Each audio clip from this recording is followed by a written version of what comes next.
So, President of CSI, Dr. P.S. Banerjee, President-elect Dr. Vijay Bang, all past presidents, the executive committee members, presidents and secretaries of all the state chapters, chief guest Padma Shri, Professor Ajay Kumar Roy, eminent social scientist Mr. Kumar Rana,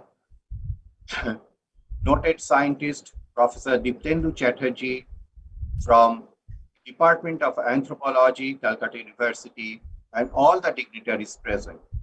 A very good afternoon to you all from Indian Heart House, Kolkata.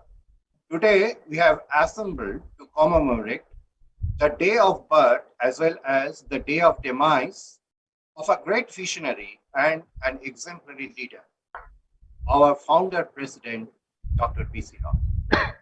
Nothing can describe his character and soul better than the Sanskrit slope from Vidhu Shankita. Nishchitma yah prakramate nantarvashati karmanaha avantakalo vashatma shavai pandita uchate, whose endeavor are preceded by a firm commitment, who does not take long rests before the task is completed, who does not waste time, and who has control over his mind, is wise. Following his footsteps, CSI has already launched a number of academic and public health programs, one of which will be announced here today. And I believe, as Dr. B.C. Roy said, if we exert ourselves with determination, no obstacle, however formidable, can stop our progress. So, without wasting any more time, I will now request our President, Dr. Partho Banerjee, to deliver the welcome address. The stage is yours, sir. Okay. Good evening, everybody.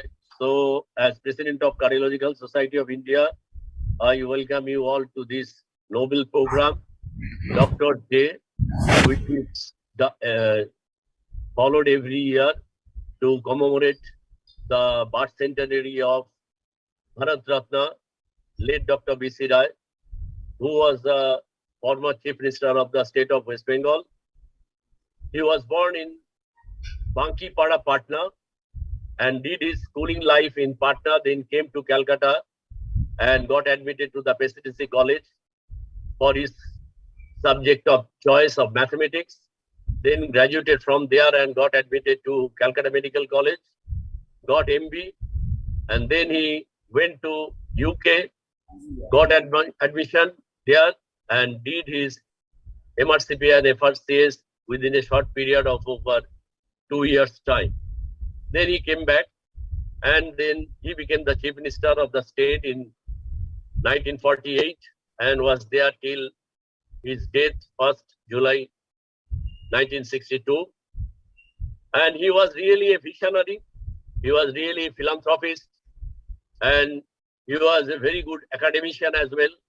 So he joined at Calcutta Medical College as a faculty, and during that time he started to find out how to give relief to the poor sections of the community, particularly the children and the women. In doing so, he established good number of hospitals in the state of West Bengal, and few of the names like the Chittaranjan Cancer Hospital, Chittaranjan Seva Sadhan, Seshu Sadhan, all in South Calcutta, the K.S. Rai TB Hospital in southern part of the Calcutta, and Kamala Nehru Hospital in Nadia district, Tollani. In this way, he also established some important residential places like Salt Lake, Kollani, and Steel Town, Durgapur. These are all famous now in India. Then he continuously worked for the betterment of the population, and with that, he also did a lot of voluntary and the welfare job for the population, and that is why he was called as the statesman of the country. He was awarded Bharat Ratna in 1961. Later on, his main intention was to distribute or to organize the treatment as an affordable cost, and I believe that CSI as an organization will also go in future to extend the affordable treatment through the state branches and government partners in the unprivileged class of the population. And CSI at the present time also doing some of these activities with other organizations who are working along with us at the peripheral part of the country to increase the awareness for the prevention of the cardiovascular disease, rheumatic fever too, in those community among the school children, teachers, and also the guardians at large. So to complete his vision, we also understand the need for affordable treatment, and like a national health service, affordable treatment for everyone. So hope that this will come in true in the course of time. And there is also National BC Rai Award given every year by the Government of India to a person who is dedicated to the causation of establishing good medical institution in the country and for good academic research activities. The CSI has also got a BC Rai Oration Award to the tune of 1 lakh. And I hope that this year also a very good noted person will be selected by our scientific committee chairman. So that is how we are trying to follow his pathways, because he was our founder president of the society. And because of his endeavor, now CSI has gone up to this extent what we see today. So to give him a real gratitude, we have to work for the need of the people who really require, and for the development of the science and knowledge. So with this, I once again extend my thanks to all of you to attend this program and for your kind attention. Thank you very much. Thank you, sir, for your excellent welcome address. And now we have the most auspicious occasion of garlanding the statue of Dr. BC Rai at Indian Heart House. And with all your permission, I will take a short leave to go.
So the tune on the background was the Ravindra Sangeet, Prano Bhoriye, Trisha Horiye, More Aro Aro, Aro Dao Pran.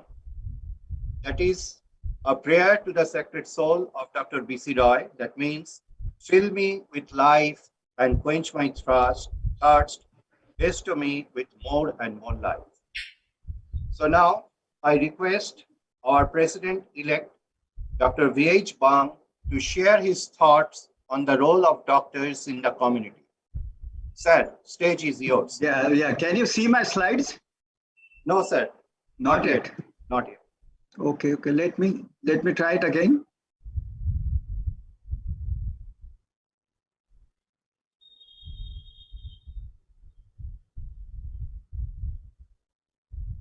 Now?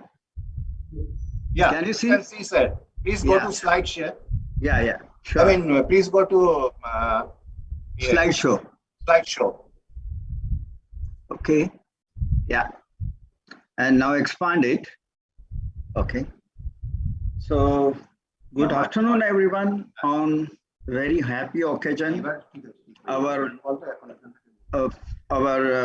past president, our founder president, Dr. B.C. Roy's memory, we have started this. He is only founder president of our CSI, and very happy Doctor's Day to everyone.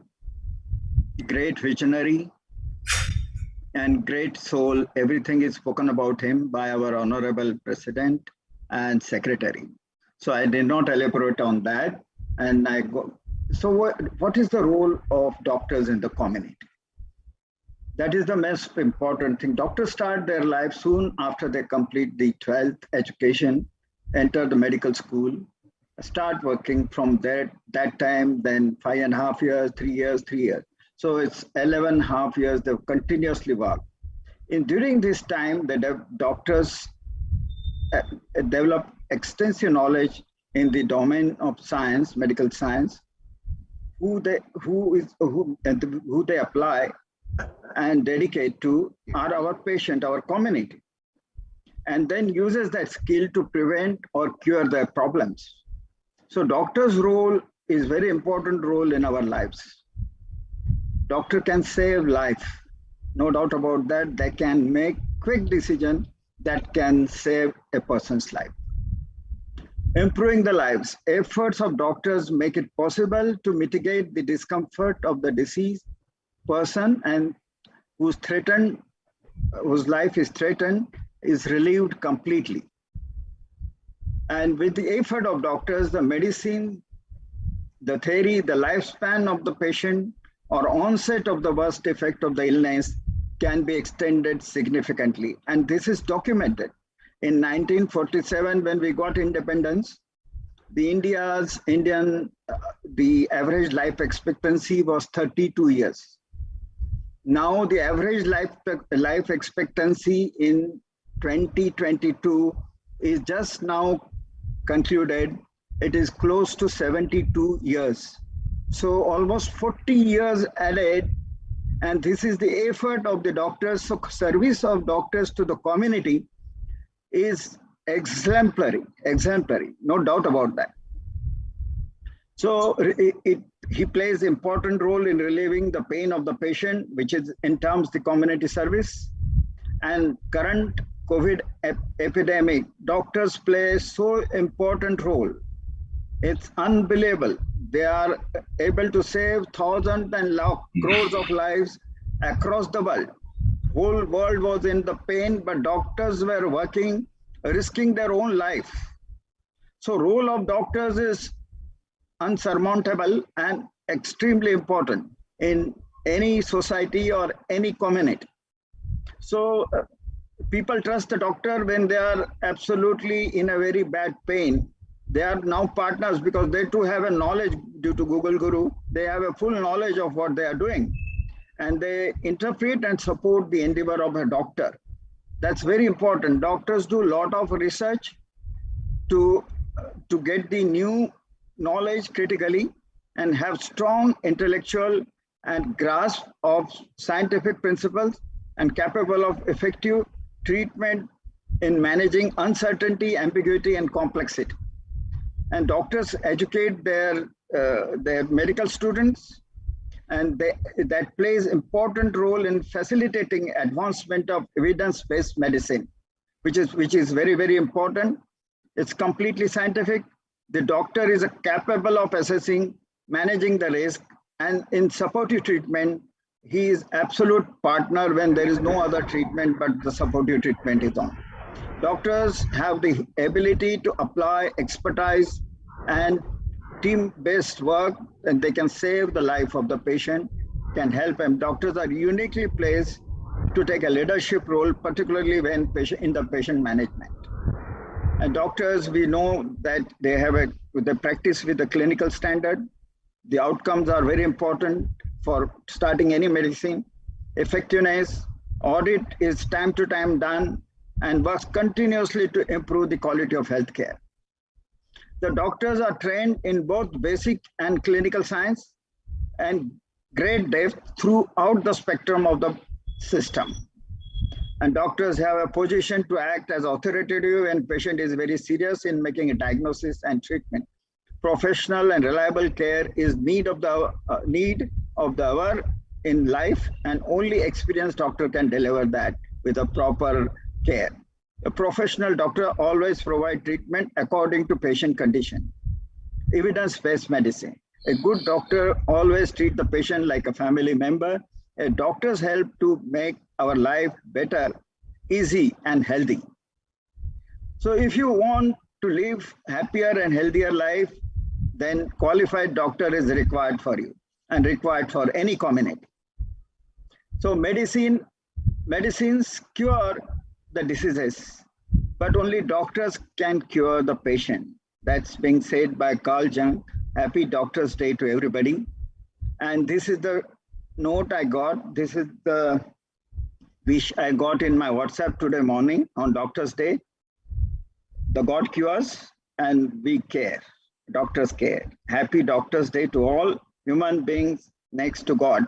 That is what the text says, but it's like working hard and doing a dedicated work in saving the patient and relieving them from pain. So doctors help to the community is unsurmountable. There is nothing which can match this, because health is the only wealth you should go to see. So thank you very much for your kind attention, and let me stop sharing. Yeah. Okay, and we can take the program. All stage is yours. Thank you, sir, for your excellent deliberation on the role of doctors in the community. Now, I have the pleasure of introducing our chief guest, Padma Shri, Professor Ajay Kumar Rai, who has taken all the trouble. Sir is now in San Francisco, USA, and it is just 10 minutes past 30 a.m. in San Francisco. So he has taken the trouble to join us today, and I request him to start his deliberation. Sir, the stage is yours. At the outset, let me thank the members of Cardiac Society of Cardiology Society of India, and for inviting me on such a grand occasion on the occasion of the birth anniversary of one of the greatest persons the country has ever produced, Dr. Bidhan Chandra Rai. But before starting something, let me just do one thing. It appears that this is the year of centenary year of the development and first, the first administration of insulin to the patients. It was in 1922, exactly 100 years back. First time, insulin was first isolated, and then it was administered to a patient in Canada. So that way, this becomes a very important year. And thank you all the doctors that on this occasion, today it happens to be the same year. And it is possibly also the 50th year after the first, the glucose monitoring could be achieved. So initially, for the first 50 years after insulin was developed and administered, there was no mechanism to know about the blood glucose level. So it was again only very recently, that is in 1970, to be more precise in 1972, that for the first time, the glucose monitoring to a very, sort of, ambulatory glucose monitoring could be done. So 50 years, it's a long time. But then if we just see the kind of developments which are taking place since then it is, to say the least, it is truly commendable. I thought that in my talk today, I wanted to make it in this way, that if Dr. B.C. Rai would have been alive today, what would he say? So this is interesting, in my opinion, an imaginary situation when I thought that, okay, I can give you some glimpses of, since time is very less, I prepared it for about 30 minutes when initially I had a discussion with Dr. Debabrata Roy. I'm really thankful to you for inviting me to such an occasion. Now, in reference to Bharat Ratna Dr. Bidhan Chandra Rai, this is a very famous quotation, and this applies not only to you. This is Voltaire, the French writer, who had written that men who are occupied in the restoration of health to other men by the joint exertion of skill and humanity are above all the greats of the earth. They even partake of divinity, since to preserve and renew is almost as noble as to create. So on this occasion, this is very much true for Dr. Bidhan Chandra Rai, and surely to all of you who have been dedicating their lives towards the betterment of humanity. Other than what everybody has talked about, a very interesting observation that on his obituary in 1962, the British Medical Journal described Roy as the first medical consultant in the subcontinent of India who towered over his contemporaries in several fields, and at his professional zenith, he may have had the largest consultancy practice in the whole world. News of his visit to a city or even railway station bringing forth hordes of patients and would-be patients. Since I belong to IIT Kharagpur, and it's a technological institute, Dr. B.C. Rai was also the founding chairman of IIT Kharagpur. So till the last day of his life, he remained the chairman of IIT Kharagpur. So he was as much interested in technology, and he wanted possibly a time when technology should truly meet the medicine. And with that idea in mind, I thought that if Dr. B.C. Rai would have been alive today, then what would he have said? First, I have taken up only just 2-3 examples. One of the things is environment and health, the mitigation. Interestingly, we all know that, okay, environment and health, they are very much tagged together. And the Glasgow Climate Pact, only in this year, 2022, it said that the world must cut carbon dioxide emission by 50% by 2030, relative to 2010 level. It is interesting. I just wanted to show how impossible it is mathematically. That is, say 30.4 billion tons of carbon dioxide emission must be cut.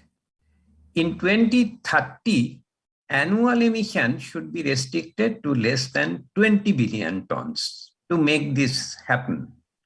Let us see what are the chances. Now to do it, if Dr. Roy would have been here, he would have first said that let's see that what are the energy consuming sectors. So one of the major energy consuming sector is the, I have taken up only one sector, and that is the transportation sector. So we know that, okay, so he said that energy consuming sectors must share this cut equally. That means everybody must cut it by 50%. Let's see that how impossible it is becoming. The best commercial batteries that we have today, it has got an energy density of 300 watt-hour per kg. Now, the first important thing is that we always, fly. Many of you also are flying almost on daily basis. So the global commercial air carrier fleet, amongst the 25,000 planes in the commercial fleet, how many are electric or hydrogen powered aircrafts? The answer is 0. Absolutely no such aircraft exists as on today. 50% cut in fossil fuel based flying. Then how many new aeroplanes need to be built, all powered by super batteries or hydrogen fueled fuels by 2030? The answer is, it's a huge number. It's not in few thousands, but it is more than almost 40,000 new aircrafts, all fitted with electrical batteries or hydrogen fuel cells. We need to fly 220 crores of passengers per year across the world. We need to arrange 4.3 trillion carbon-free passenger kilometers. What is the chance of that? I haven't written the probability and the statistical mathematics, but then it can be very easily, found that it is simply not possible.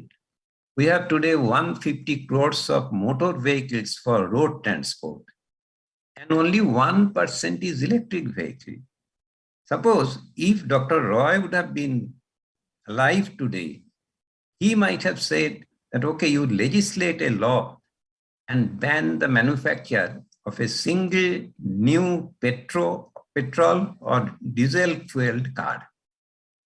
So still then, how many electric vehicles will be required to meet the challenges of decarbonization? Because without decarbonization, the chances of survival of humanity is very, very low. And this is possibly the most important thing. And as doctors, you know it much better than any of us. 60 crores electric vehicles are needed in these 9 years. 9 years means this is at 22 up to 30, say approximately 8 years. 7 crores combined from all the countries. So many electric vehicles, where from you will get? Electricity to run the electric vehicles must also come from the renewable sources. So I just wanted to talk about, just in a nutshell, the whole important issue of this environment and what we can do. Maybe that even from Cardiological Society of India, apart from your regular things, you can think about some of these very important issues which will affect the humanity and health to a very, very large extent. Neurotech and international policy. I thought that this is a very important area which may not be known to many people today. Now, in this year, 2020, the government of Chile, they legislated a law which is known as Neuro Rights of its city. Because in America and in most of the Western countries, a lot of research is going on neurotechnological devices. And Chile said that every citizen of Chile is a small country. Technologically, it's no power at all. But then it is this country which for the first time in the world legislated a law. So all neurotech devices be subjected to the same regulations as medical devices. Because for every medical device, you need it has to strictly comply with the regulations. And even if somebody says that, no, it is intended for the consumer wellness, still then it should be considered as medical device. And neural data will be considered as equivalent to a human organ. This is very, very important. That means the data collected from my brain, it should be considered as a part of human organ. So a very novel kind of an idea, but let's see its implications and where the neurotechnology stands today. So brain implants can read information from the brain. They can decode the neural signals to give commands, for example, to prosthetic arms. These are all now reality, and in many countries, on a routine fashion, a lot of such, technologies are being used. Elon Musk, who is one of the richest persons in the world today, he has been developing in his neurotech company implants, neural implants to enhance the cognitive abilities.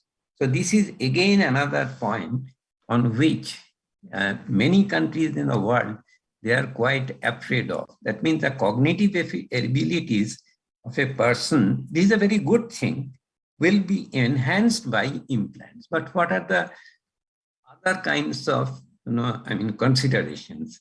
So brain implants that can read information from the brain, decode them, and give commands. And so non-invasive technologies are also there. These are the invasive technologies. And in China, a lot of such handsets have been designed and developed, and they are now being used by workers and students. And in many cases, it has been found that they may cause a lot of problems, mental problem. The torturer, the government, they can, to those who are, jailed and all, to the criminals, they can create different kinds of pain and torture. So it is the autonomy of the humanity may be very much interfered. It can also create hysteria. So decoding the perception and memory is a very important thing. On the better side, on the good side of it, at University of California in San Francisco, which is hardly 2 kilometers from where I'm staying now, implants have been placed and which can decode words from the brains of stroke patients using a vocabulary set of 50 words only. This has been very successfully done.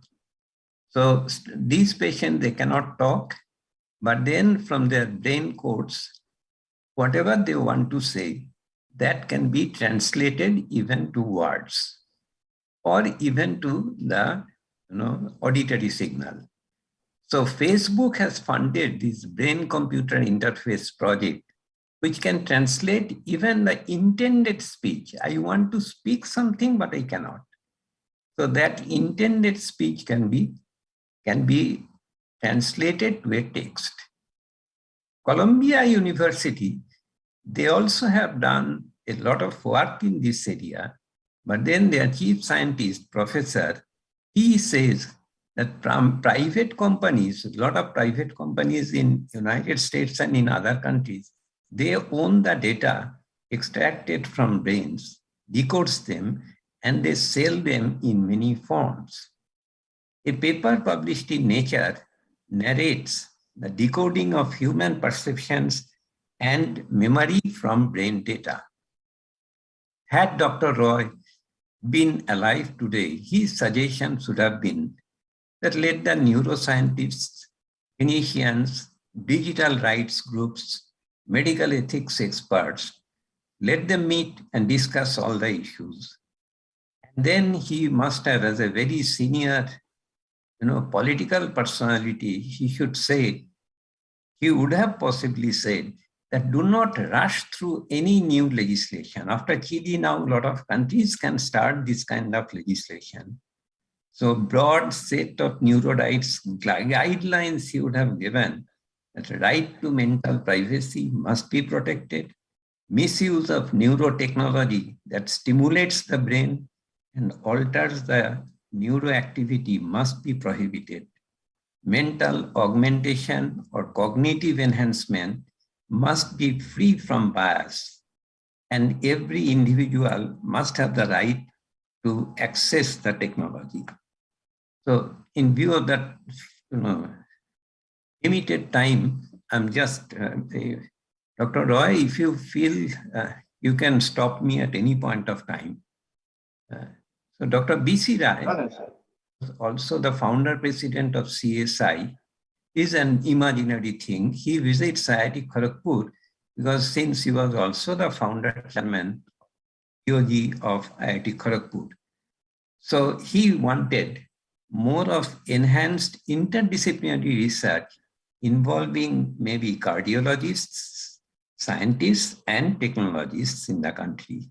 So today, what he would have done, Dr. B.C. Rai, as the founder president of Cardiological Society of India, visits IIT Kharagpur as its founder chairman, BOG. So he says, firstly, that heart disease today in 2022, this is what I have thought about, has become a leading cause of death in India. And it has been found, I mean, whatever I have written here, maybe as medical experts, please forgive me if there's anything wrong. With arrhythmias where heart muscle cells, mainly the myocytes, beat abnormally. So in fact, Dr. B.C. Rai today in 2022 has also been suffering from arrhythmia at this age of 140 years, because today he is 140 years. He is aware that it can be stopped by another new technology, which is photoablation, not by medication, because he has gone through this for a long time, but it is not, coming to much of a use to him. So he now goes through the newer technologies. One of them is photoablation. It's not very new, but then a lot of research is being done. So the use of light energy can only terminate the malfunctioning cardiomyocytes, which runs the risk of damaging the other dozen cells or cell types in the heart. He has come to know that a group of researchers and cardiologists at the School of Medical Science and Technology at IIT Kharagpur have been working on ablation procedures using light. So this is interesting. So I thought that, okay, suppose if it happens like this. So ablation, he was aware of ablation technology, where this consists of delivering physical energy. Now, this physical energy may be any radio frequency energy, it may be cryogenic energy, it may be laser energy, it may be ultrasound energy. Any kind of energy is required. Now, usually laser that is the light, is mostly employed in such cases. So such ablation techniques, they have got the limitations that he knew. What is the limitation? That is the cellular damage. Not only the cellular damage of the arrhythmogenic tissues, but then the cellular damage of other cells, like, 10 or 20 different types of cells of the heart muscle, which you know much better than me, and they also can be killed and by this method. So myocytes perpetuating the arrhythmia, they may experience similar damage to that of bystander cells, say fibroblast, say adipocytes, say even neurons also. They can be completely, demolished. So this therapy, which is known as photodynamic therapy, let us assume that Dr. Rai was aware of photodynamic therapy, and then it consists of a very interesting kind of science, which says that a chemical reaction whereby a photosensitizer, because directly if laser is applied, then there are problems. So what is done is that this photodynamic therapy, it is performed in two stages. In the first stage, the photosensitizing agent is administered. That accumulates in the tissue passively or by active targeting using targeting agents like an antibody or a peptide. What IIT teachers are saying, I will come to the next slide. Then the photosensitized tissue is exposed to light of a different wavelength. I'm not coming to the wavelength issues. So he was aware of all these things, that photodynamically efficient photosensitizers will lead to an energy transfer to molecular oxygen. Time is less. What happens is, instead of the molecular oxygens, they create some reactive oxygen species, mainly the singlet oxygen. This is very interesting, but then maybe that sometime later we can discuss if you want. So the damage induced by PDT is confined to the cells that have been photosensitized, and adjacent non-photosensitized cells remains. This is the overall whole thing. Dr. Rai, B.C. Rai, has come to IIT Kharagpur at the School of Medical Science and Technology. He says that, do you know, my dear scientist friends, that despite the recent improvements in techniques, ablation procedures are still limited by the risk of complications from unwanted cellular damage, which are caused by the non-specific delivery of ablative energy to all heart cell types, including fibroblasts. So he said, he gives a suggestion that you people should devise a heart cell targeted photosensitizer, as others are doing, which could be delivered systemically. Then only you can use your laser light to ablate only cardiomyocytes and leave the surrounding fibroblasts, etc. So the researchers in IIT Kharagpur now explains this theory to Dr. Roy through this slide, because today's world, everybody is more conversant with slides. So the researcher prepares this slide and he said, yes, sir, we are doing more or less something in the same line, that the tissue oxygen will be converted to singlet oxygen. The singlet oxygen will be responsible for the,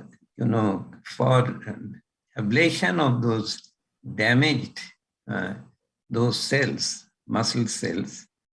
So, and then photosensitizer will be something which is a nanoparticle based cardiac. So specifically, it has been converted so that teachers say that based on work on 2015 publication in Science, we have found a photosensitizer, which is chlorine E6.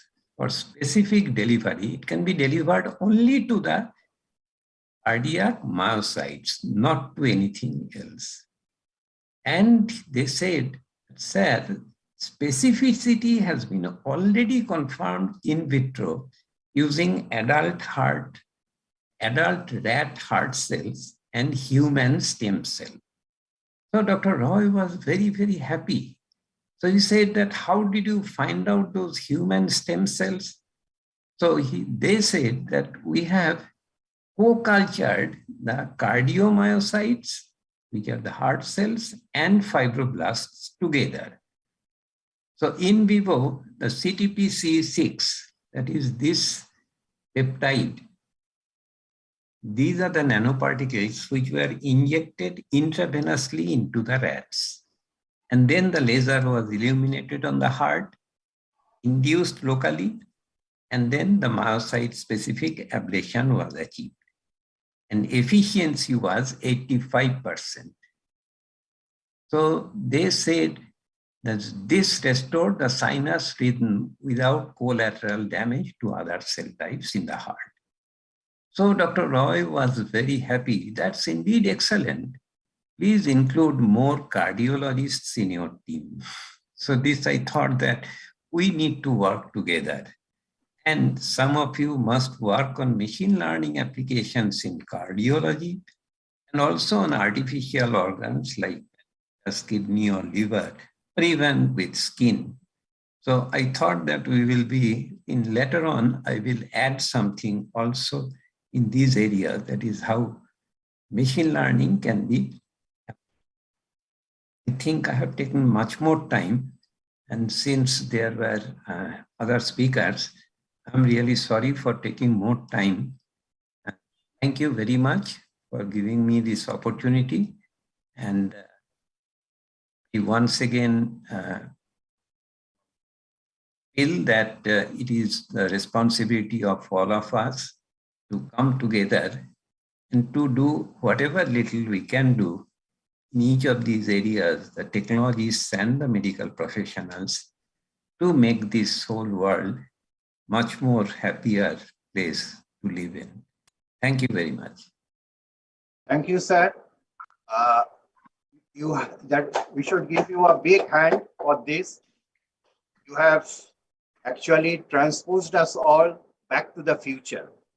So, and your lecture, it has been very illuminating. It has been very thought-provoking, and I think it befits the this occasion to celebrate the anniversary of a great visionary like Dr. B.C. Roy. So thank you, sir. And I would like to inform that we have around 200 delegates now who has heard the lecture of Professor Roy, and I am sure they will be interested to take up the future projects as narrated by Professor Roy. And now we have another very important session, the President's Conclave, where there will be discussions on the strategies to reduce cardiovascular disease burden in India, and it will be conducted by none other than Dr. M.K. Das, who is not only the past president of CSI, he is also the founder president of Asian Heart Society. So over to you, Dr. Das, sir.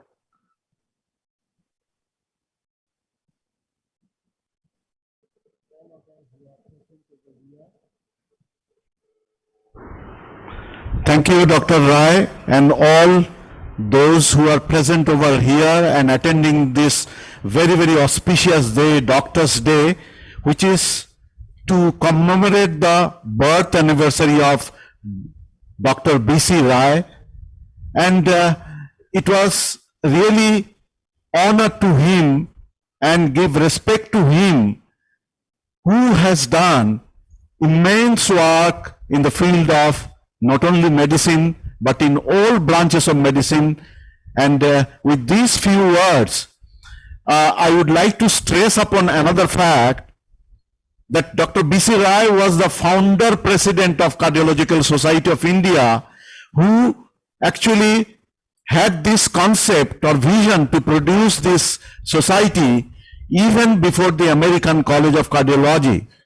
So we are just following his pathway and vision in propagating the knowledge of cardiovascular disease. Now, global burden of cardiovascular disease is immense. It's a sort of ominous proportion that is affecting the whole globe. Almost 17.7 million people are dying in a year.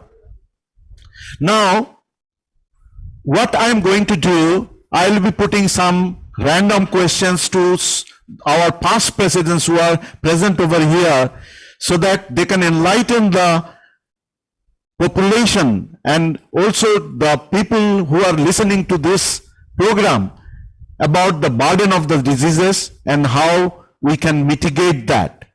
Now, first question is to our past president, Dr. Munotosh Panja, Dr. Panja sir, are you there? Yes. Yes.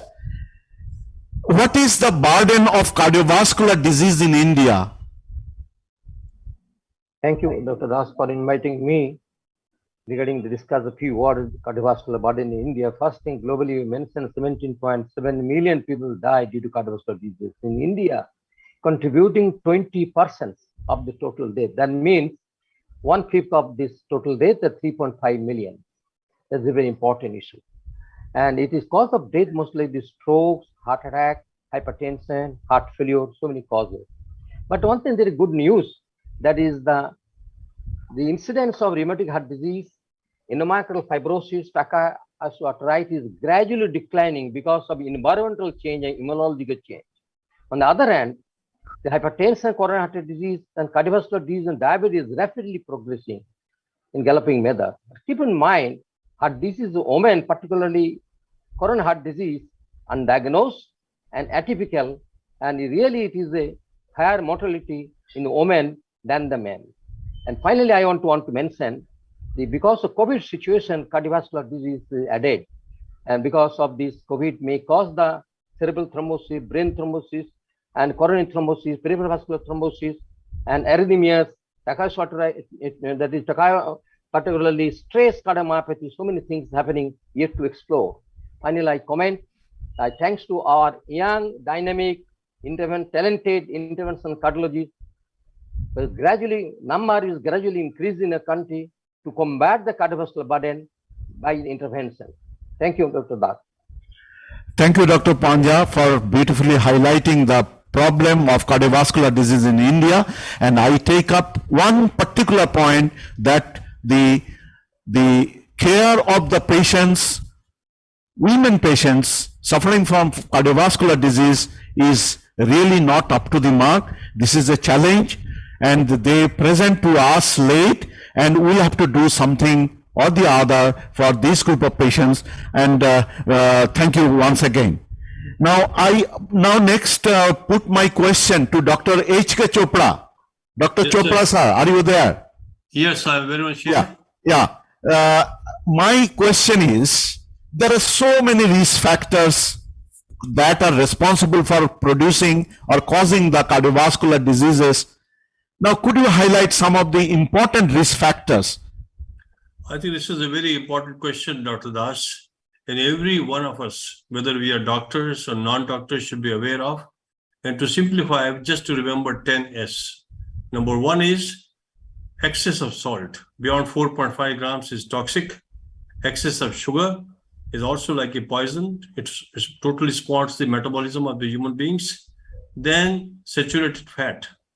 And the saturated fat is responsible for increased levels of LDL, even lipoprotein little a, ApoA, ApoB, and cholesterol and non-HDL. And the next factor, S, is also very important, sedentary lifestyle. And then smoking.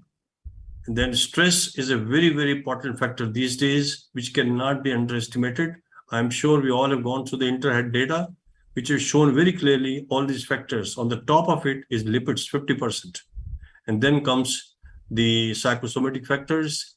And then the next important factor, which is the S, is sleep inadequacy. This is the new factor which is coming up.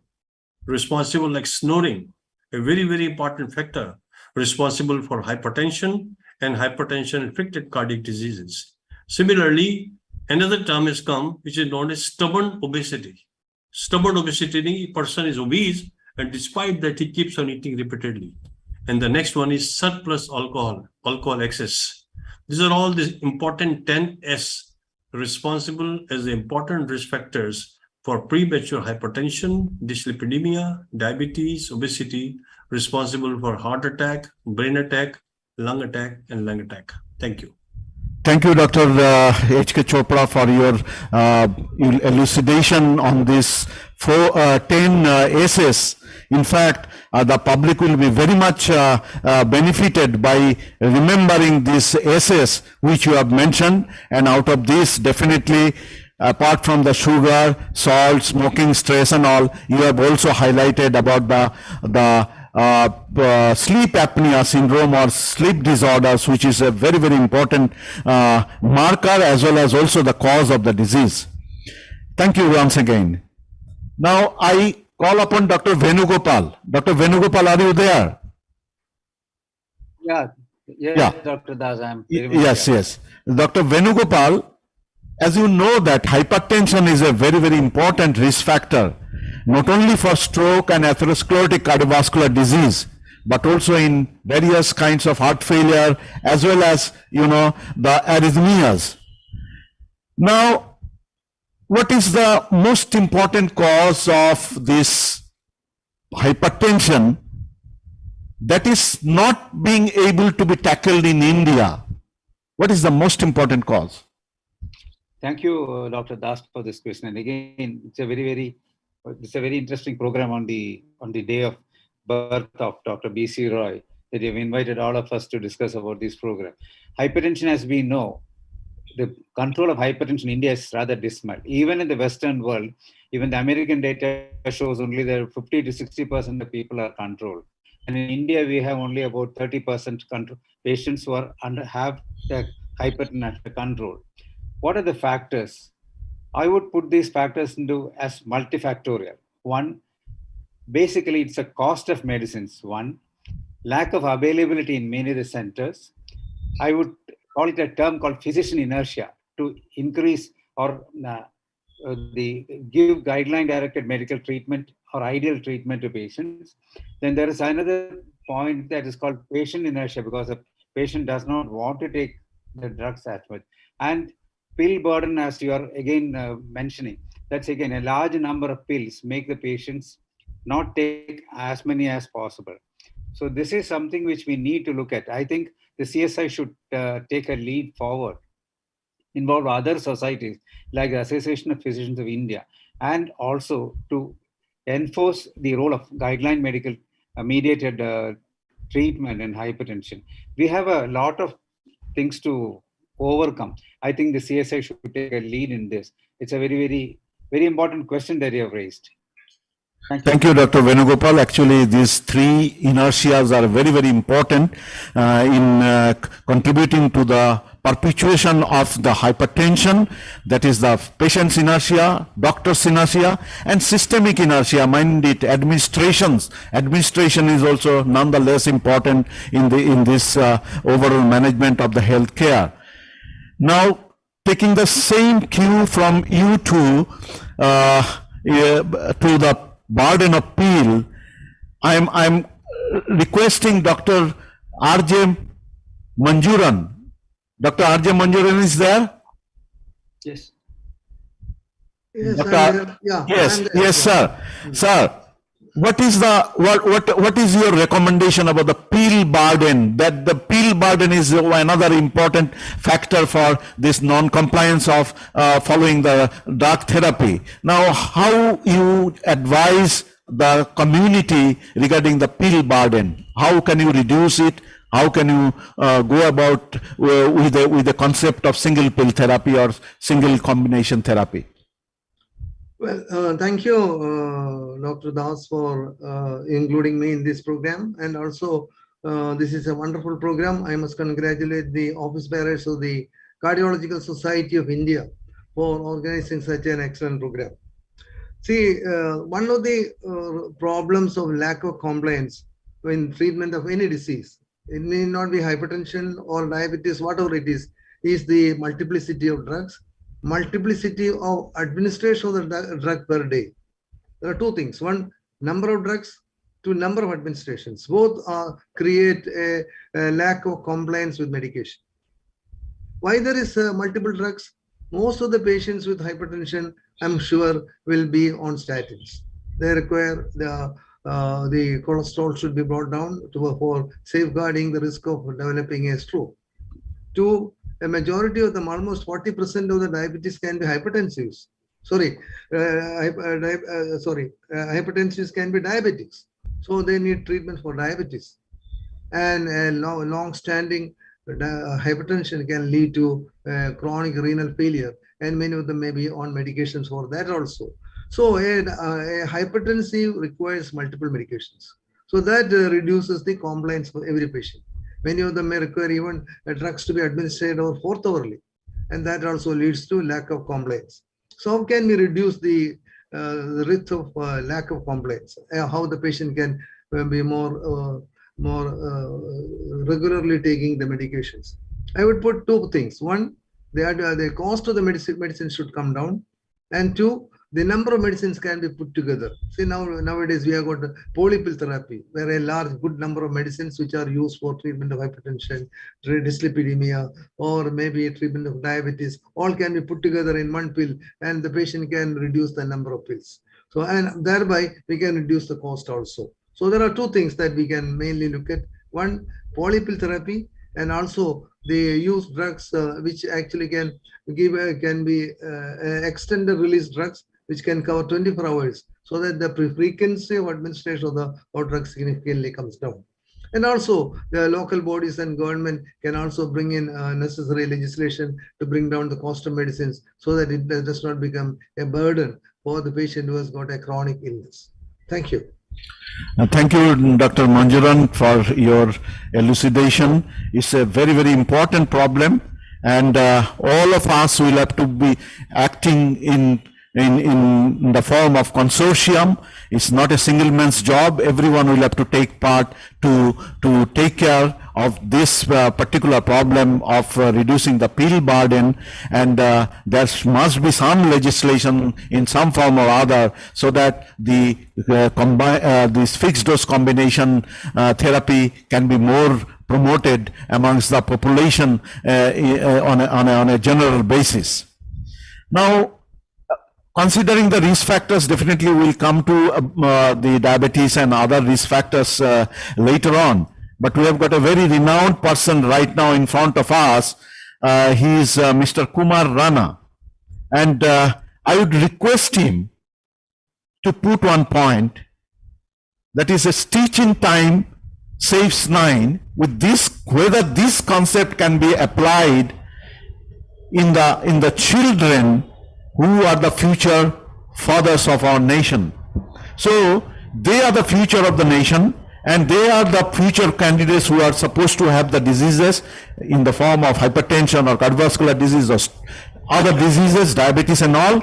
Now, whether he can or his team can collaborate with the various organizations because he is working with the children to a great extent in Bengal, whether this combination can work in preventing the cardiovascular disease right from the childhood. Yeah, thank you very much, Dr. Das and others. So one thing is that what I have learned, I am not a medical person, although I have studied in a medical school. I studied global health.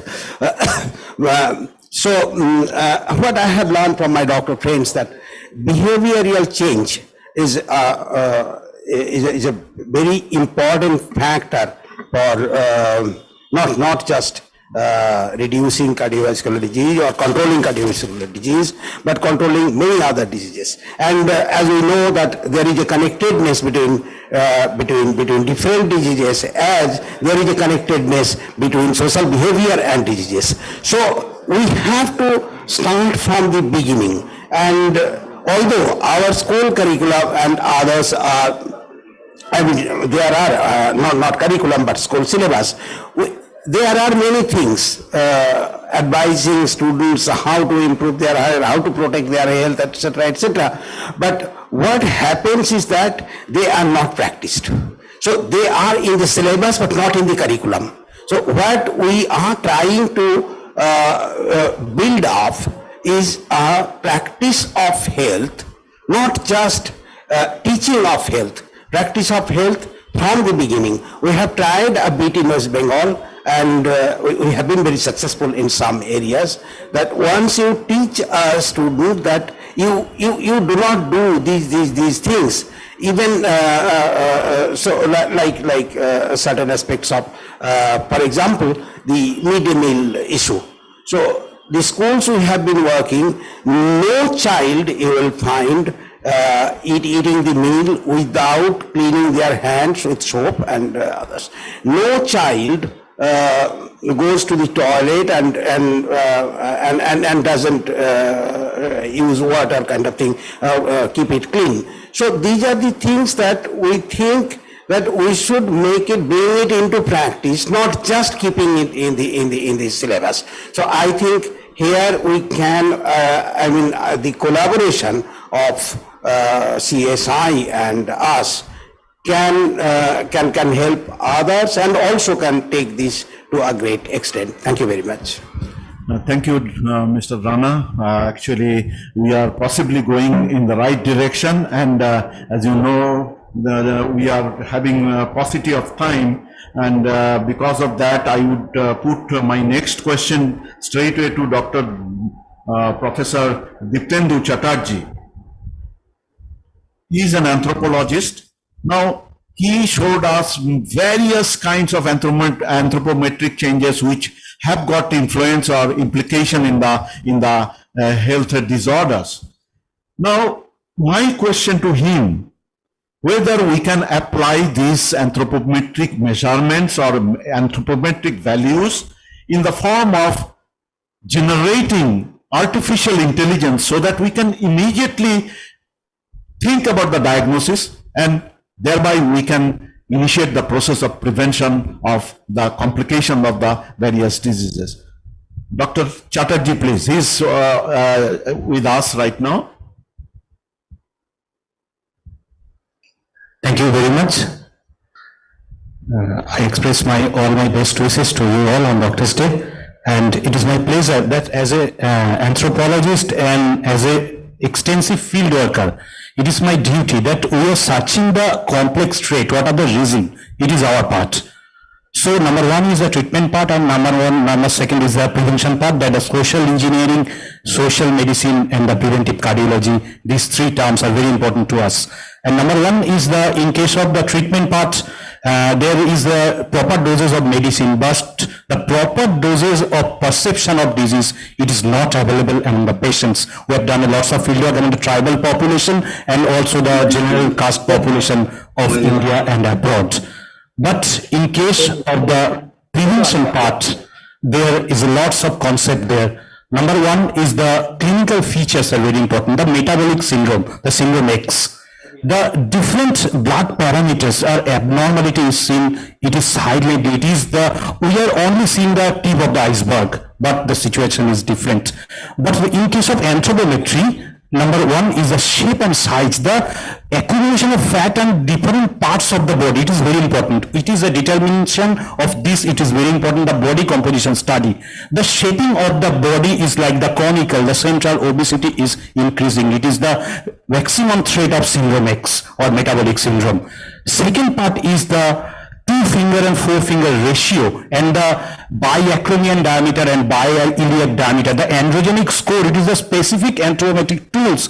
It is the parameter of hormones and the blood parameters. It is the reflection. It is the, we are saying it is the mirror. Even the collection of the ear, type of the ear rocks can show the hormone level and also the insulin level. The skin tags, all these are very important. So anthropometry, the somatotyping, anthropometric somatotyping, it is very important. Second part, the last part I want to highlight on, it is a very paucity of time, the body age. The cell methylation and acidization process can sense the biological age. The calendar year what I have or we have born is known as the chronological age. The body is sensing the age is the biological age. There is a device, there is a method, anthropological method is there. In case of the urban population, specifically in the West Bengal and other metro cities population, we are saying that the chronological age is less than 10 to 15 years than the biological age. Whether, for example, the 35-year-old boy or girl, his body is sensing his age is 50 or 55. It is a great trait. But in the tribal population and also in the population live in the interior region, the situation is different. In case of sports person, the situation is different. The biological age is lower than the chronological age. But there is an alternative food habit. It is in the village, in the tribal population, there is an alternative food habit, alternative lifestyle habit. We have to explore all this. And last part is that the expression and after giving the treatment, what we are expecting the progress and what we are getting the progress. In between, there is a part, there is a gap. It is known as the secular trend. This is the part of epigenetics. That for we are searching. So definitely anthropometry may be a very important device or tool to search it, to study in the epigenetic study. Thank you very much. Thank you, sir. Thank you, Dr. Chatterjee, for actually your brainstorming comments. Actually, in fact, there are new avenues by which actually we can apply them in our clinical practice, but this is a matter of future. Definitely CSI will be taking the cue from him so that we can go ahead. Last but one question to our treasurer, Dr. D.P. Sinha. You just describe how the lifestyle should be. How the lifestyle should be to prevent the cardiovascular disease in amongst Indians. This is a very, very important issue. So you just be brief and tell us. Good afternoon to everybody. And thank you, Dr. Das, for giving me a chance to put out my views. Actually, these are not my views. These views are very well known. Indians have an epidemic of cardiovascular diseases actually ongoing, in which we are suffering heart attacks at least 10 years early.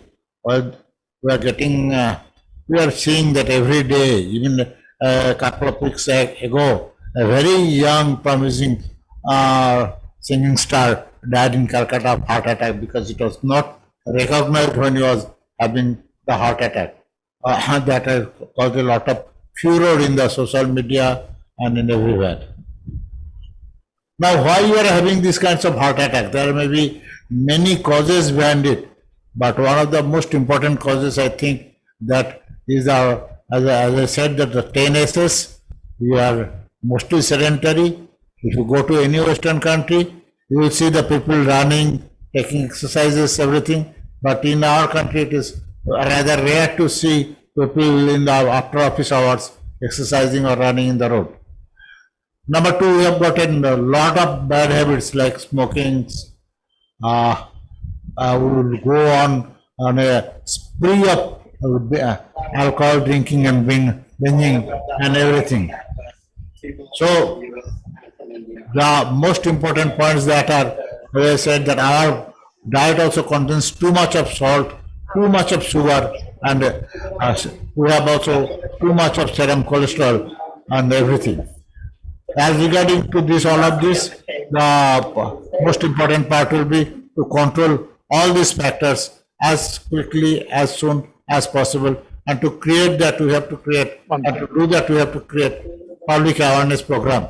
And these awareness programs Cardiovascular Society are holding regularly, and in future we are planning to do it from a very basic, very early age with the help of our colleagues in different sectors. I think that should we do it. Thank you, Dr. Sinha, for elucidating the risk factor management and how the lifestyle should be. One of the important factors is again sleep, which has been highlighted by Dr. Chopra. Sleep is very, very important causative agent for causing all kinds of risk factors again, like hypertension, diabetes, obesity, all these arrhythmias and all. Now, that's the reason why we should actually have a regular sleep pattern in the form of early to bed and early to rise, makes a man healthy, wealthy and wise. These are widely known things, but not followed accurately by most of us, and especially the doctors. And it's high time that we should follow what we actually preach to others. And Dr. Partho Banerjee is here. P.S. Banerjee? No, he is in. Okay. Dr. Bang is there? Yeah. Dr. Bang? Dr. Bang is not there. Then I'll put the last question last but one again, to Dr. H.K. Chopra, that rheumatic heart disease is not yet gone. So what's your take on rheumatic heart disease and how to prevent, how to go ahead with the prevention of the rheumatic heart disease still, since it is not yet out? I think it's a very important question. In fact, Dr. Das, we had a very nice webinar on rheumatic heart disease when you were one of the chief moderator of this program. Rheumatic heart disease is still quite common in periphery, in the rural areas. We need to intensify CSI's initiative in the schools. In the school, we should start a campaign, what we call as a rheumatic heart disease mission, so that people can go, doctor can go, can have a throat swab, can have CRP levels, they have a screening echoes. By that, we can come to know who is suffering from rheumatic heart disease. It is a very, very common disease. Number of times people have sore throat and they are not properly treated. They even have patches in their throat. So we need to intensify through even awareness through digital media, so that everybody is aware as to what rheumatic heart disease is all about and what is a rheumatic fever, their symptoms, their signs, and how it affects the heart. In our old, I remember in the pathology, a very nice word spoken, that this bacteria streptokinase, which kisses the throat, bites the joint and licks the heart. I think it's very, very important. All these things should be repeatedly enhanced in the form of a booklet from the CSI. Somebody should take this mission rheumatic heart disease care from the CSI, so that we intensify the awareness, start the prophylaxis treatment. If we find there's a rheumatic fever, we should give a prophylaxis, and we should do screening echoes, which are very, very important. And we can pick up a lot of patients who had rheumatic heart disease without knowing that they had a streptococcal throat infection. So I think these are some of the methods which we should adopt in the years to come and enhance the awareness on the rheumatic heart disease and enhance and intensify the treatment strategies so that nobody falls victim to significant involvement of valves of the heart. Thank you, Dr. Chopra. Actually, Dr. Das, can I make a comment? Just, sir, just a comment only. Okay. Say one thing, in the last general body meeting of the Cardiological Society of India at Hyderabad, the society has taken a decision that we will celebrate one day a year as the Rheumatic Heart Day. That is the 20th of June every year, which is the birthday of Professor Padmavati, who has done a lot of work on rheumatic heart disease. When we celebrate this day, I think we should ask all our chapters, various chapters in every part of India, to give a lot of importance to spread the message of prevention of rheumatic heart disease through proper detection and treatment of sore throat. And also, we should train the teachers of the school to detect the problem in children and bring them to the medical man, so that proper diagnosis can be made early and the treatment can be executed, so that the risk of rheumatic heart disease can be prevented. Thank you, sir, for taking your cue. Actually, we organized already about this World, Rheumatic Heart Day in India on 20th June. We had an elaborate program.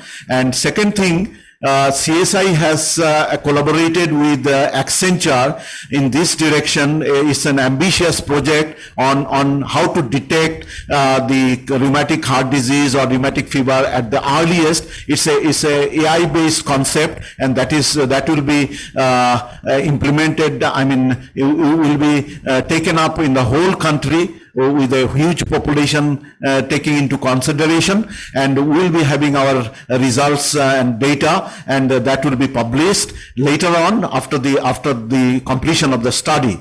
I think due to the paucity of time, I'm not going into further question and answer sessions, and here I am thanking everyone who have taken participation in this very, very important program on the day, that is the Doctor's Day, and educated us, all the people who are listening to this program.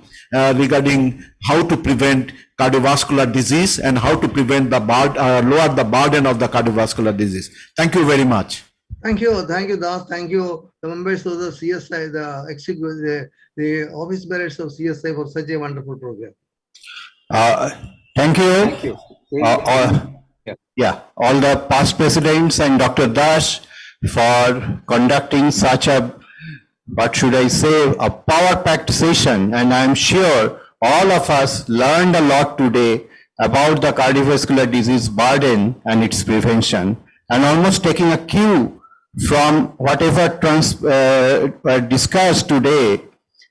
It is my proud privilege to announce on behalf of the society of an interactive program for the primary school children in India to create health awareness, which will be translated not only to the children alone, but also to their parents, and as such to the local community as well. And for that, we have with us today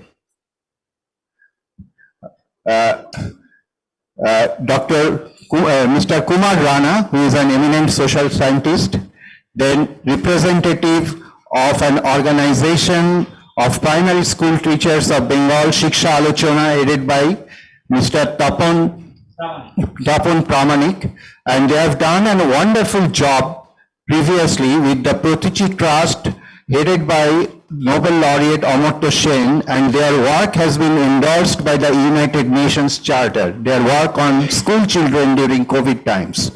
And we have Professor Diptendu Chatterjee from Department of Anthropology of Calcutta University. So now let us announce the program.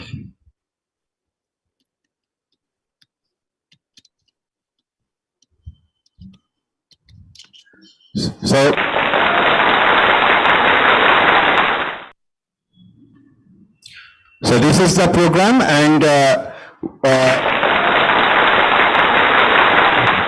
we will show you some visual aids in form of certain comic strips or coloring books. You know, the World Heart Federation has already taken an initiative called Color Your Heart to Save Your Heart. So almost on that line, we have devised some of the comic strips that we are going to show you. These are the, yeah.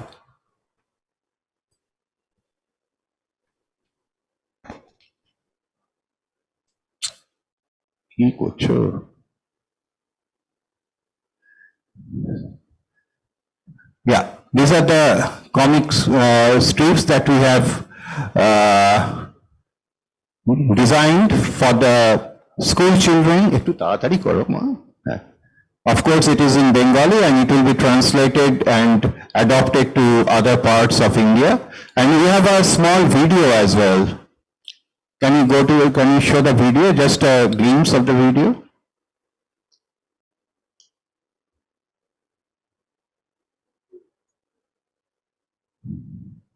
And this video, the script has been prepared by one of the primary teachers for his students.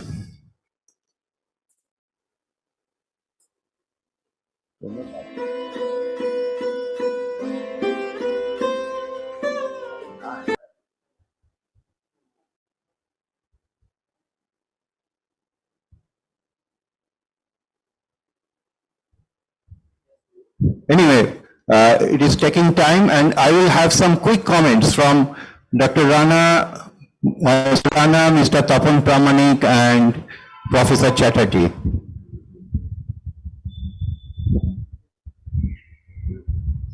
So basically, we will be starting. We will be launching the program very soon, and we have already designed the program for the whole year. So we have designed the program for the whole year, and we will be implementing it. It will be on an experimental basis. We will be implementing it in about 120 schools across the state. So Tapan, তুমি কিছু যোগ করতে চাও? Tapan Pramanik is the Secretary of Shiksha Alochona. Shiksha Aalojana, I tell it briefly, that Shiksha Aalojana is a platform of the teachers who believe in transforming the schools into vibrant social institutions. হ্যাঁ, আমাদের শিক্ষা আলোচনার সমস্ত শিক্ষকরা মানে খুব মানে আগ্রহের সঙ্গে অপেক্ষা করছিল যে এই প্রোগ্রামটা আমরা কত তাড়াতাড়ি মানে স্কুলগুলোতে চালু করতে পারবো। আমরা এই আজকে যে এটা শুরু হচ্ছে যত তাড়াতাড়ি আমরা শুরু করতে পারবো আমার বিদ্যালয়গুলোতে, সেজন্য আমাদের মাস্টারমশাইরা সবাই আমরা রেডি আছি, প্রস্তুত আছি, যখনই আমরা এটাকে তাড়াতাড়ি শুরু করতে পারবো আর কি। ধন্যবাদ sir. Actually, what he wanted to say is that everyone is eagerly waiting for the starting of the program. Really, they are very much enthusiastic about the program because this is going to have a paradigm shift in the concept of the health management in India. Right now, it will be starting in Bengal, then it will be extended to the other parts of India. So thank you very much, sir. My just two-line comment. Number one is, if we grab the children, they can penetrate to the adult. This might be the focal theme. And another important is that whatever we are giving to the children, they can spread it to the adults, and our motivation, our objective will be fulfilled like this way. So we have to catch them young. It is the motivation. Just add, how did you Is the video ready? Is the video ready? Can we have the video now?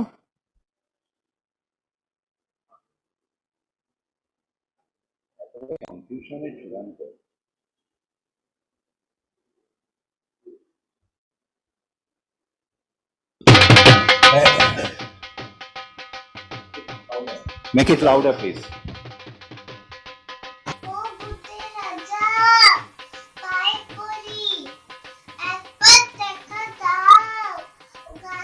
First.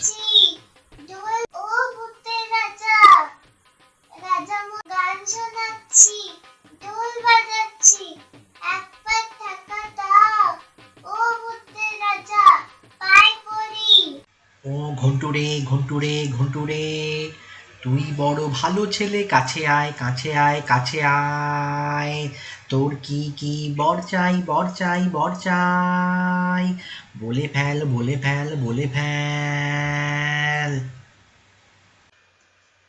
আমার বড় দুঃখ রাজামশাই, আমি মোটা বলে আমার যা যা প্রিয় মার বাবা খেতেই দেয় না।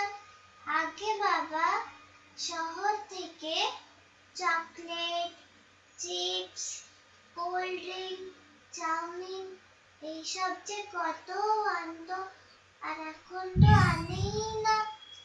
আমায় বর দাও, চাইলেই ওইগুলো খেতে পারি, আর কিচ্ছুই চাই না।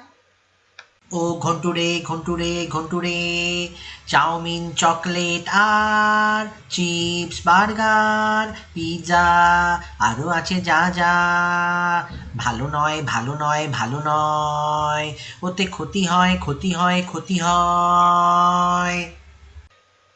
Okay. Yeah. So this. Okay, stop it, please. So this is the video. This video has been, the script is based on the famous film by Satyajit Ray, Gopigain Bhagabain. I think all of you might know this thing, and the script is based on this. And this pictorial depiction is done by artist Shuman Chaudhary. I can see Shuman here. Shuman, would you like to have a very quick comment here? Yeah, thank you. I would take the opportunity to thank all the doctors, and actually I am at the receiving end. I have been repaired twice, one AVR and bypass, and I want to thank the doctors on behalf of all the common people I know. Thank you, sir. And I believe this, the thing which is going to happen will happen with a big bang. It will have its right positive effect. Thank you. Thank you, and I believe, as Dr. B.C. Rai has told, if we put our sincere efforts, we would be able to implement this program successfully, and this is going to bring a big change in the social structure of at least rural India as a whole. So now, all good things must come to an end, and we are now at the fag end, and it is now my duty to offer the vote of thanks to all the dignitaries, all the past presidents, our present president, Dr. Banerjee, President-elect Dr. Bang, our President of the Asian Heart Society, Dr. Das, all the executive committee members, and of course, the delegates. We have no less than around 200 delegates today. Today, please remember that this is a weekday and they have taken some time off their busy schedule to attend this program. And also to the audiovisual team, who I think has done an excellent job. So thank you all. Good evening. Jai Hind and long live CSI. Thank you.